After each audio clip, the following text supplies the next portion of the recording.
Portions of this program are brought to you in part by Fairview Park Hospital, a leader in healthcare for Dublin, Lawrence, and surrounding communities. Providing specialty services through facilities such as our Sleep Center, the Heart Center, and Women's Imaging Center. Hello everyone, we welcome you back out to Fairview Park Hospital here with Don Avery, the CEO administrator here at Fairview Park. And wow, we usually get together the first of the year and kind of recap the prior year, but it took a whole month to even try to get on the calendar, Don. You guys have been really busy. Well, January was a very busy month. I didn't think we could top a couple of our busy months last year, but it turned out January was the busiest month we've had for COVID patients yet. And so really this week was the first time I think I've had a moment to catch my breath. Yeah. And I don't even work hard. It's the people upstairs that's doing all the work. Yeah, incredible staff here that you have, Don. You've always acknowledged and praised and worshiped them for what they do, for coming through such a trying time, for coming together as a team. Well, I've been proud of this. You know, I've been here coming up on 13 years now, and I've never had a team, a hospital staff as good as the one we've got. I mean, they're strong, they're competent, they're committed, they're loyal. You know, we got the lowest turnover in our division, employee turnover, one of the lowest levels of turnover of any hospital anywhere. And so I've been proud of them for years. This year, they exceeded any expectation I could have had because they had to learn how to take care of patients in a new way. They had to learn how to wear protective equipment for every patient, and just the stress going along with, seeing COVID patients, and we saw a lot. I mean, almost 31% of the patients we saw in 2000 had COVID, and that's higher than any hospital in our division in the Southeast, and so there was a lot of those, but we still, 70% of those people were still delivering babies or having surgery or had other needs here, so they had to take care of them as well, and they continue to and do continue to rise to the occasion. You know, when you go out in the community and people talk about COVID, they talk about the care that Fairview has offered. They talk about, over time, the different press opportunities and information that was put out by healthcare professionals.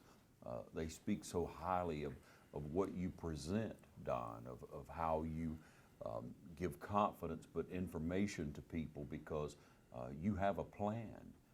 But the community has to be receptive of what's being said, don't they? They do, and there's two sides to what you're saying, Ron. First of all, it's nothing we could do by ourselves. This is a good hospital. We're part of a bigger system, HCA, and they provide incredible support for us. The community will never know how fortunate we are to have an affiliation with HCA. But our goal from the beginning was to be transparent to our community because I think transparency and giving them information, giving the community information is critical in the overall care and health of our community. I think they deserve to know what's going on here. Many of them have loved ones or have had loved ones in the hospital. As you know, visitation for COVID patients is not happening. And even on the other floors, we have reduced and limited visitation. So I think that makes it even more important to keep the community informed and let them know what's going on here and what they can expect and other places they can get additional information. So we've been committed to that kind of transparency from the beginning. And then the support the community has offered us has been remarkable. Even the littlest act of kindness, it may be an email from somebody, a letter from somebody, it could be things on Facebook. But so many organizations came, brought food to our employees. Even a couple weeks ago, an organization in town gathered all these baskets full of goodies, candy and popcorn and stuff like that, junk food, comfort food, and brought that and provided it to anybody, so we spread that around the hospital. And but I think the support people have felt just in the community. They go in a grocery store and people see our name badge and people thank them, and that goes a long way further than people think because it has been stressful. And acts of kindness and encouragement have gone a long way. Yeah, but the transparency, as you say, the putting out the knowledge constantly, the information, advising people as to what to do at a current situation. And you know, when things come along like a pandemic and you've never faced it before, you look back and I would think you'd be pretty comfortable with decisions that have been made. Well, I will say that the possibility of fear, or not the possibility, the evidence of fear is pretty high. And so giving as much information as possible helps mitigate that fear. Most of us have only heard about pandemics from the history books. And so when they used that term pandemic last March, that kind of caught our attention. And we prepare for emergency procedures or emergency events like hurricanes or tornadoes or events like that, but they're usually finite. There's a beginning, there's an end. We can prepare, take care of it, and move on. And there has been no end to this. And there may be an end in sight with the vaccine, but the reality is we learned as we went. And I think I've told you this before, that last April, the peak number of patients we had was 10. And it felt like a lot. It felt like we were overwhelmed with 10 COVID patients. Yeah. Well, then in July, we hit a peak of 50, and that was busy. 50 represented about 40% of our patients, and that was pretty tough. And we peaked again a little bit after Labor Day and Thanksgiving, but then in January, we reached a peak of 68 patients with COVID, which was about 60% of our inpatients at the time. And there were still a lot of patients coming through the ER that didn't get admitted. They came to the ER, got treated, got sent home, but the reality is that number went up dramatically, and it's completely tied to social gathering. And so that's one of the reasons we've tried to keep people informed, because we see peaks. You see a peak. There was a peak after 4th of July. Yeah. So, we hit a peak, and there was another one after Labor Day.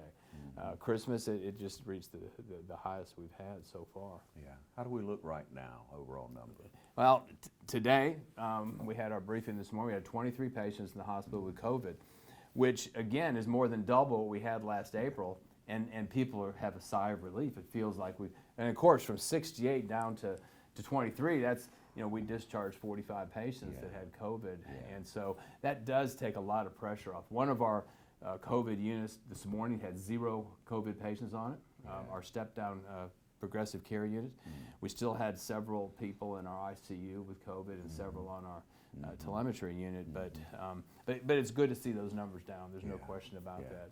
And we lost some dear friends and community servants, some people that just, were real good-hearted people, so to speak. And then we've had people who have triumphed over it through faith and just a blessing to their family that they were able to come through, but still coming through it. You would say. We've had the highs and the lows, as you mentioned. We've had some great stories of people that have been very sick with COVID, and they've had pneumonia and other side effects. And there's a lot of different side effects with this disease. And people have overcome it and have been discharged. And most people who get it will do fine. But there have been a lot of deaths. And I think the community, it took a while to realize this really is serious. And then when you see friends or family members get it, or if somebody themselves gets it, it takes on a whole nother level. We had, in terms of some numbers, over the past year, actually the past 10 months, we've had a total inpatients of 875 inpatients. Now we've had, probably hundreds more that have come through the ER that didn't get admitted, but 875 people got admitted. Of those, we've had 110 deaths. That's a 13% mortality rate. That's a much higher than you'd have in any other setting, and that's consistent with other hospitals. It's not higher here than other places. Some places are higher, and then if you get admitted to the ICU, your mortality is even worse. And so, we hope people will. The best thing we can do is not get it, and so. The things I've said all along, wear a mask and socially distance, really do work. You've heard people say wear a mask, it saves a life, and it does. I would argue that socially distancing is an even more important step. But again, a lot of people have gotten it. Most do a lot better. Those that get admitted to the hospital have a worse chance. But again, most of those people do get better and do go home. So, but it is a risk. Recently, Don, a good friend of the community and station and just outstanding caring physician, Dr. Manuel Vega, we heard he had COVID, and it was like, well, wow, he's not that old, but okay, he's around a lot of people, but he's a doctor, you don't expect it, and then, lo and behold, we hear of him passing recently. Well, Dr. Vega was a remarkable man. He did pass away due to the COVID virus, and he had initially no symptoms. He got tested, just a precautionary measure, and it turned out he was positive, and he was in our hospital for a few days, and then was ultimately transferred to another hospital, a tertiary care teaching hospital, and obviously did not have the outcome that we hoped for or expected. And I will tell you, Dr. Vega, he is a physician, but he's also a husband and a father and a grandfather, as his family would say, abuelo, which is grandfather in Spanish, and a dear friend to many people in the community, in the hospital. We wouldn't have a cardiology program today without Dr. Vega. He's been here 17 years. He started the program. He still was the busiest cardiologist in town. And he'll be missed to many people. He's touched thousands of lives in our area. Such an intelligent man. Yeah, he wasn't just board certified in one area. He actually had 4 board certifications, and if you hear someone has 2, that's a big deal. But he was, he was really something. And he was passionate about it. He really cared. He cared about cardiology. He cared about his patients. He cared about my staff here. And they're grieving. This impacted the whole hospital. Because he was here every day. He rounded. People saw him. He took care of his patients.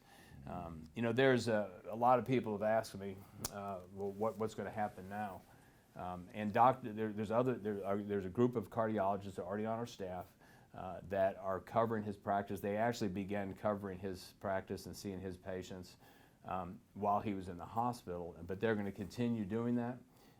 And that is already in place. So his staff is still there, his nursing staff, his nurse practitioners and PAs are still there.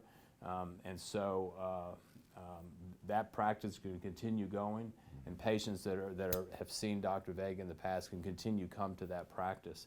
There will be some changes probably over the next few months and such, but those doctors are going to continue to see patients there and cover his practice, which tells you an awful lot about the character of those doctors. And one of those doctors told me, Dr. Rao told me last week, he said, Don, our goal is to keep Middle Georgia, Dublin, Lawrence County, whatever, patients in Dublin. We want to keep them here. We're committed to keeping this practice going and seeing those patients and caring for those people that have been seeing Dr. Vega. And it tells me a lot about the character of him and his partners. Yeah. So let's talk about the value of the vaccine. Had Dr. Vega had a couple of doses, had the 2 recommended this?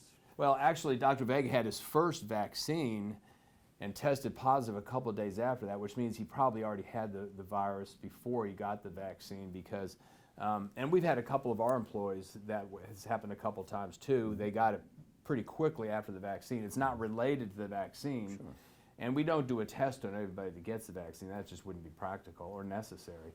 And the people that have developed it didn't have symptoms when they got the vaccine. And so there really is not a risk of getting COVID by getting the vaccine. That just doesn't happen. Yeah. But we believe that getting the vaccine is absolutely what's going to end this pandemic. It's not going to go away on its own, just like many other pandemics, yellow fever, the Spanish flu, polio, mumps, measles, all those are gone today because of vaccines. And it's our hope and prayer that the same thing will happen with this. And there's been a reluctance by some to get the vaccine. Hopefully people will get over that fear. There's not been proven to be any risk on the, to women as far as, baby bearing ages. There's not a concern, or there has not been any, it has not been shown that getting the vaccine will give you the virus. And the success rate in the test group, which is the biggest test group in the history of vaccine testing, when this whole vaccine research started for this pandemic. And so we offer two here at the hospital, the Pfizer vaccine, which is the one I got, and now we're offering Moderna as well. Primarily to our employees and our medical staff. About 60% of our employees have gotten the vaccine so far. Over 90% of our medical staff have gotten it, which ought to tell the community of over 90% of our doctors have gotten it. It must be okay because they understand the science. Sure.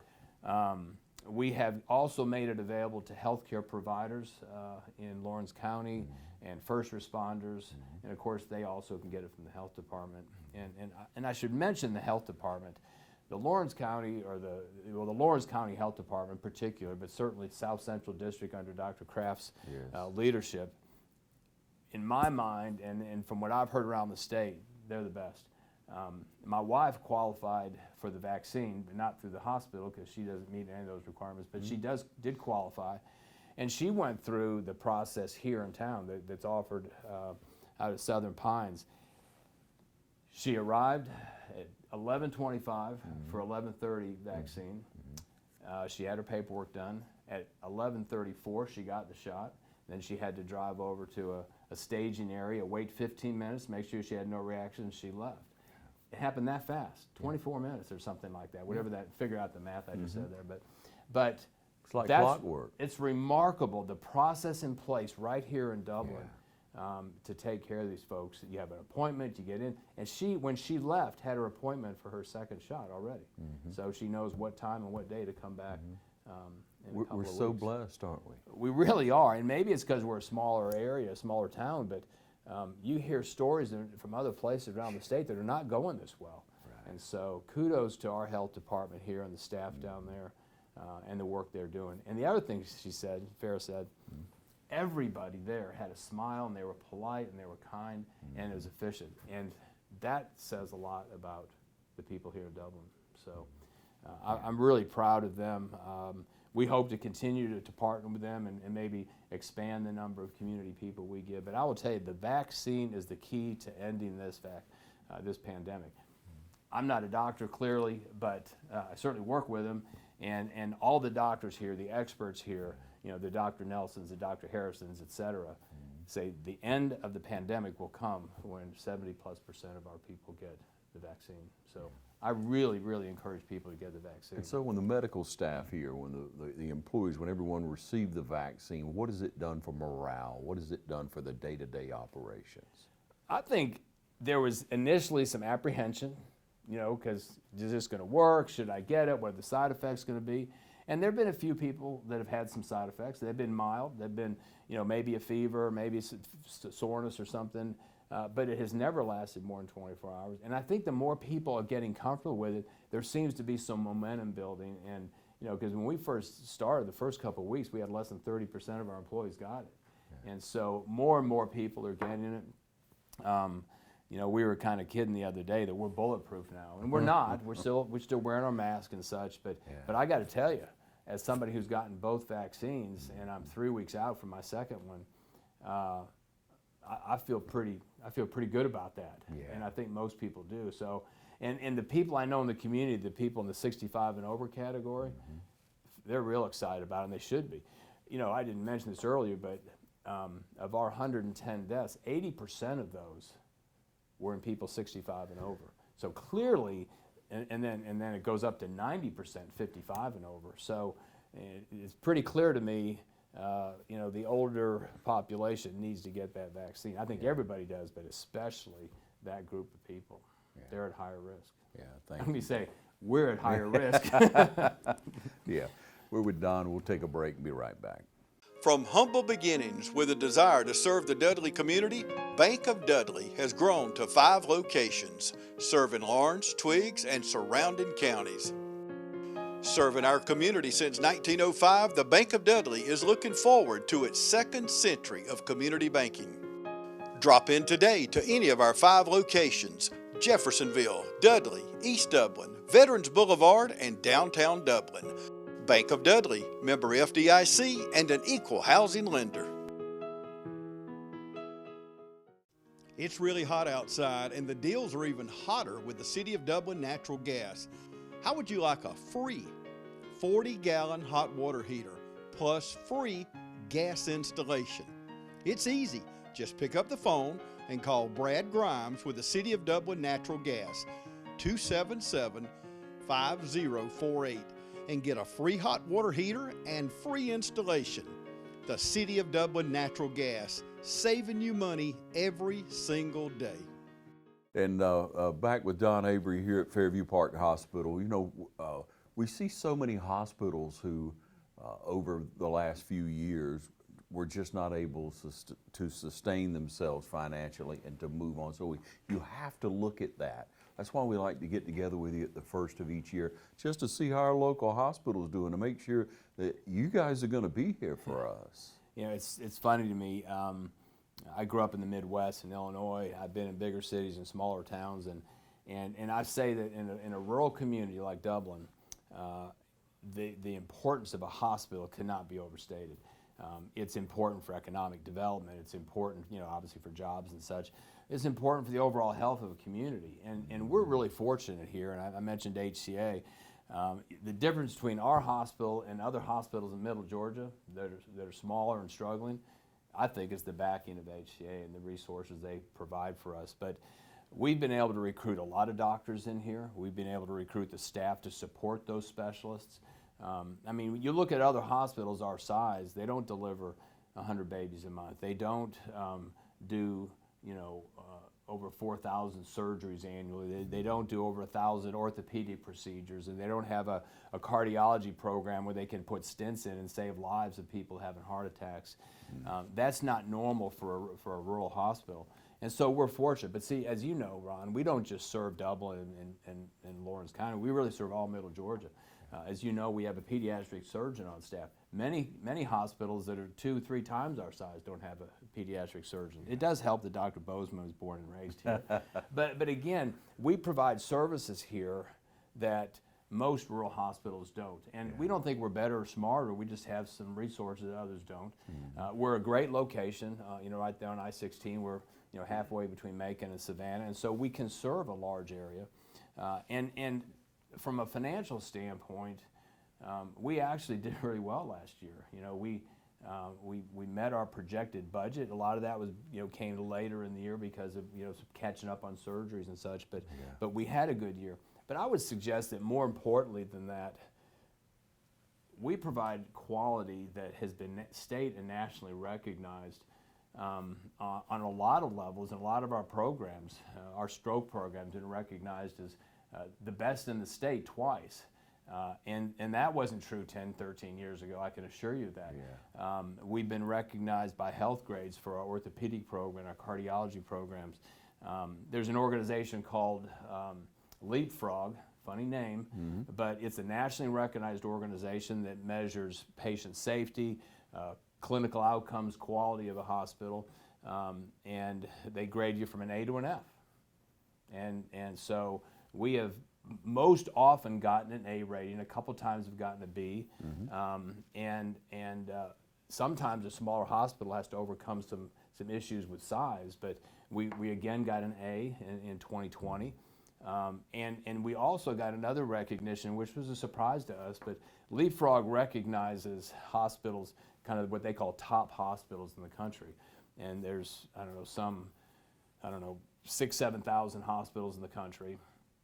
And they recognize about the top 100 in different categories. So maybe they recognize 20 in the teaching hospital, 20 in large hospital, whatever. And there's a category called rural hospital. And we were recognized, we were one of 17 hospitals in America recognized as a top rural hospital. And if you look at the numbers, that's a pretty big recognition for a rural hospital in Dublin, Georgia, that we got that recognition. And we were we were real proud of that. Well, you put the right people though, Don. I mean, just to say, over time, you've gone out and found the Dr. Bozeman, who would have a tie to come here and offer something that couldn't be offered virtually any other way. You've gone out for different doctors and you've courted them. You've brought in, you've found the right scenario for a person to come in, and you've said before, just in personal conversations, well, if it's not the right fit for them, you tell them, you know, if this may not be the right fit for you, and then you find the one that it is the right fit for, because it's a long-term venture. It is. We don't want to recruit somebody that comes here and realizes they don't want to be here. There was a doctor several years ago that he really thought this would be a great opportunity, but when his wife visited, it became pretty obvious that she really wanted to live in a Charleston or a Savannah. And I encouraged him to not move to Dublin because she didn't want to be here, and I felt like he wouldn't be here long.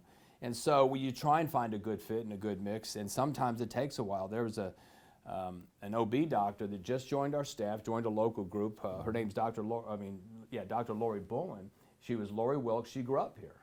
And we met 3 years ago, and she was in the Charleston area, and talked about, do you want to come back here?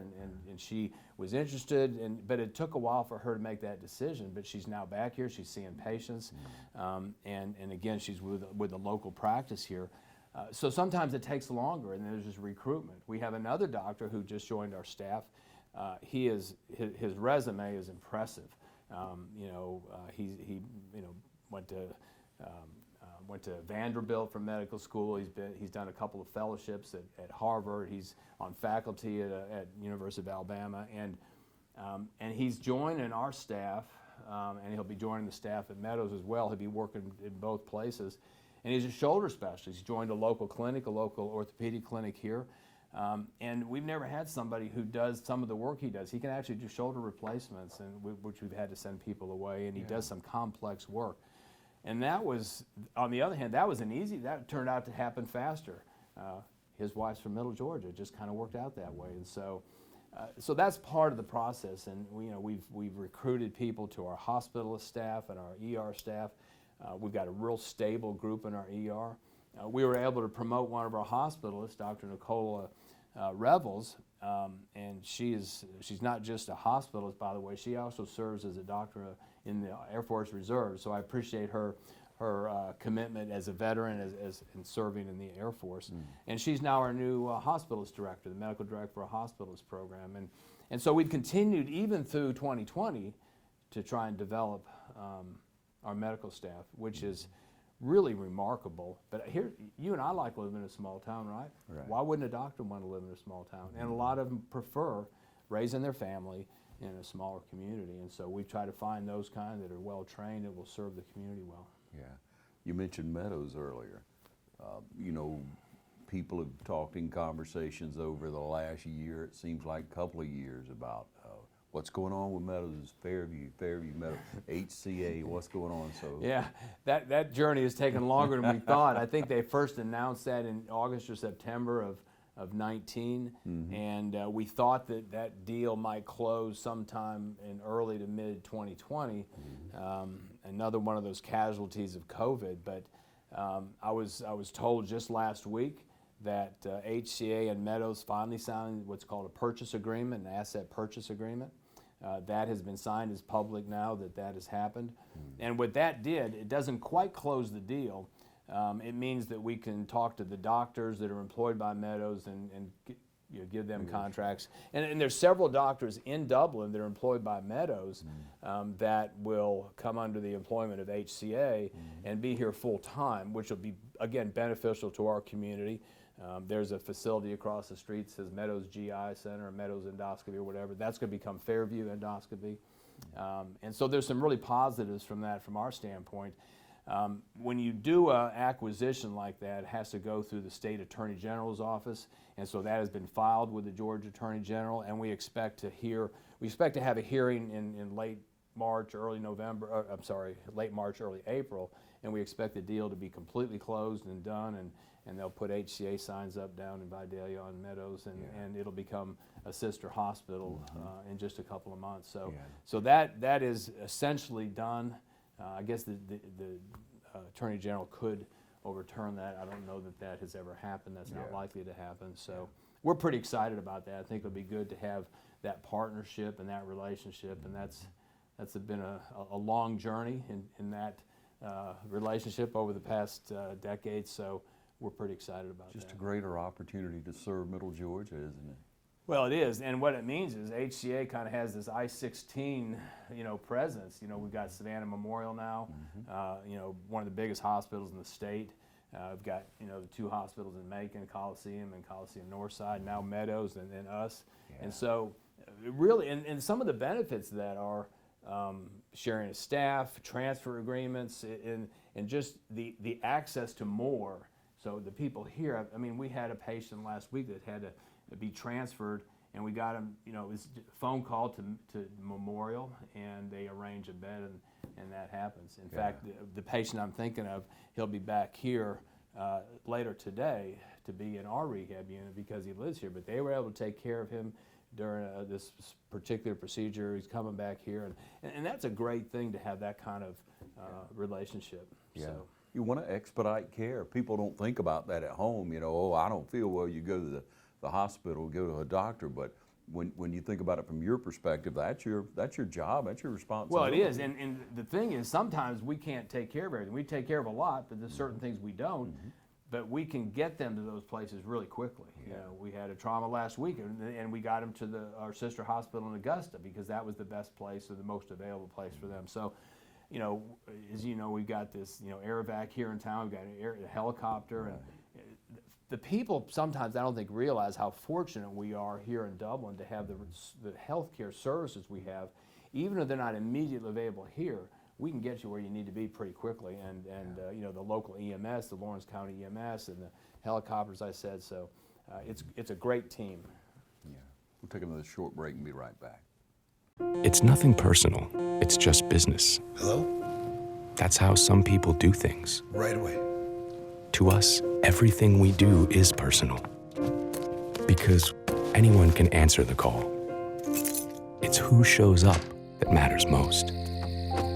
That's the quality of your independent agent and the company that stands behind them. Ask Curry Maffett Insurance in Dublin if auto owners make sense for you.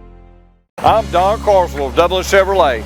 The new year means new savings on your favorite Chevys. Save $2,500 on the Chevy Trailblazer RS.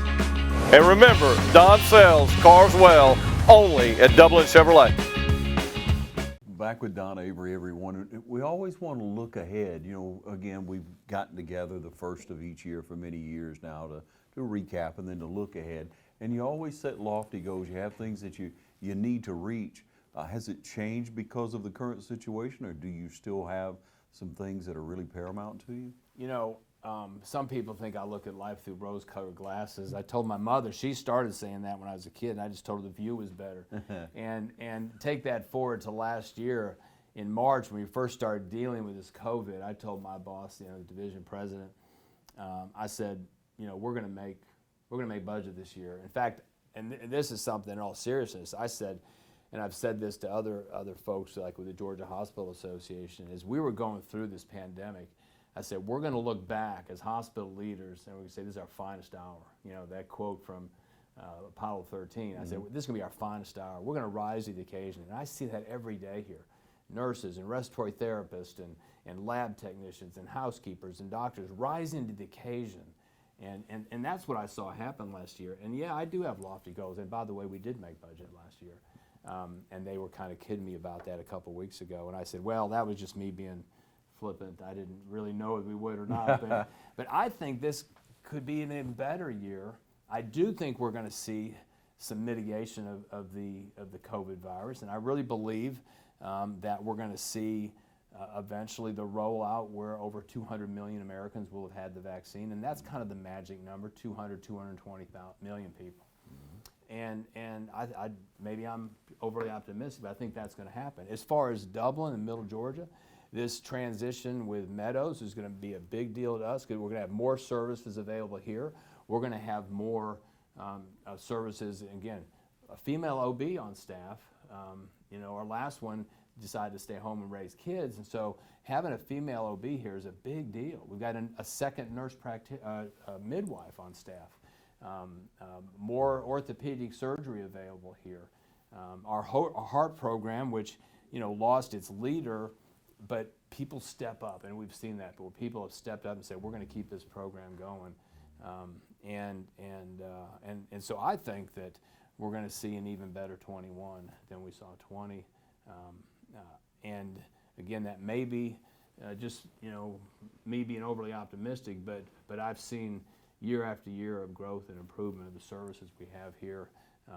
I think that our low turnover, it was below 10%, which is unheard of in hospitals. Most hospitals have over 20% turnover.